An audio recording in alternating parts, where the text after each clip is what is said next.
আসসালামু আলাইকুম। আমি রবিউল ইসলাম রাকিব। আমি বলতেছি টাঙ্গাইল জেলার মির্জাপুর উপজেলার জামুরকি নামক ইউনিয়ন থেকে। তো এখন আমি যেখানে আছি সেখানে হলো জামুরকি ইউনিয়নের উফুলকি নামক গ্রাম থেকে। তো এখন কথা হলো যে আমাদের মির্জাপুর উপজেলায় 14টি ইউনিয়ন এবং 266টি গ্রাম রয়েছে।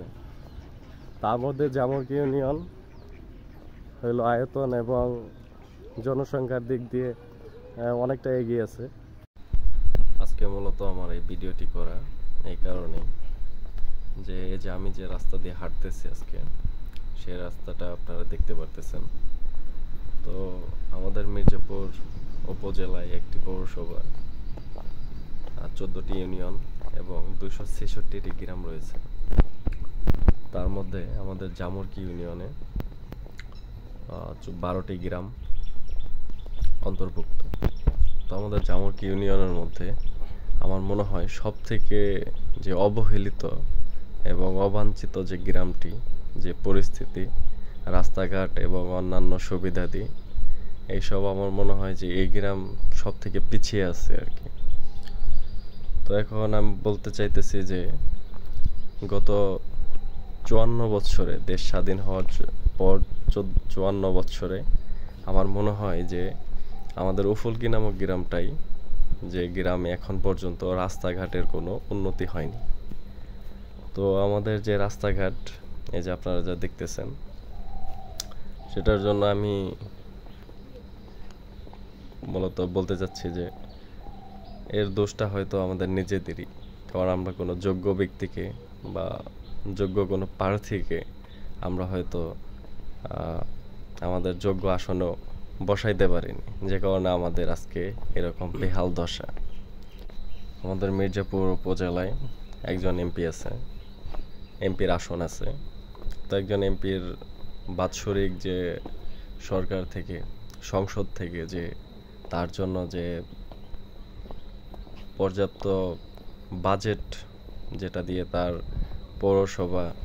পৌরসভা উপজেলা এবং যে গ্রামগুলো আছে এগুলোর উন্নয়নের জন্য যে বাজেটটা দেওয়া হয় তা হলো প্রতি বছর 4 কোটি টাকা, এবং 5 বছরে হিসাব করলে দেখা যায় 20 কোটি টাকার মতো। তো আমার কথা হলো, তার যদি স্বল্প পরিমাণ বা কিছু পরিমাণও যদি আমাদের এইসব রাস্তাঘাট বা গ্রামের উন্নয়নের জন্য যদি তারা কাজ করতো, তাহলে আমি মনে করি যে এইসব রাস্তাঘাট বা এরকম ভোগান্তিতে আমাদের পড়তে হতো না। তো আমাদের উফুলকি গ্রামে 2021 আমাদের জামুরকি ইউনিয়নের 12টি গ্রামের মধ্যে উফুলকি গ্রামে যে 2021 সালের গণশুমারির যে হিসাবটা ছিল তা অনুযায়ী আমাদের জনসংখ্যার পরিমাণ হলো 3332 জনের মতো। জামুরকি ইউনিয়নের 12টি গ্রামের মধ্যে উফুলকি গ্রামটি জনসংখ্যা এবং আয়তনের দিক থেকে তৃতীয়। তো এই গ্রামে রাস্তাঘাট বৃষ্টি বা বর্ষার মৌসুমে দেখা যায় যে খুবই একটা বেহাল দশার মধ্যে পড়ে যায়, যে কারণে আমাদের চলাফেরা এবং যাতায়াতের যে সমস্যাটা, এটা আসলে খুবই খারাপ একটা অবস্থা হয়ে যায়, যেটা সত্যি লজ্জাজনক একটা বিষয়। তো আমাদের যে প্রতি বছর বাৎসরিক যে ট্যাক্স দেওয়া হয় সেটা মূলত ইউনিয়ন অফিসে জমা হয় যে, তো এই টাকাটা মূলত একটা গ্রামের উন্নয়নের জন্য, কাজ করার জন্য এই টাকা কিন্তু ট্যাক্সটা ওঠানো হয়, কিন্তু আসলে এটা কোনো কাজেই তারা ইউজ করে না। তো উফুলকি গ্রামে আপনারা যদি দেখেন, সৌন্দর্যের দিক থেকে উফুলকি গ্রাম অনেক সুন্দর, কিন্তু এই রাস্তাঘাটের জন্য আসলে এই সৌন্দর্যটা নষ্ট হয়।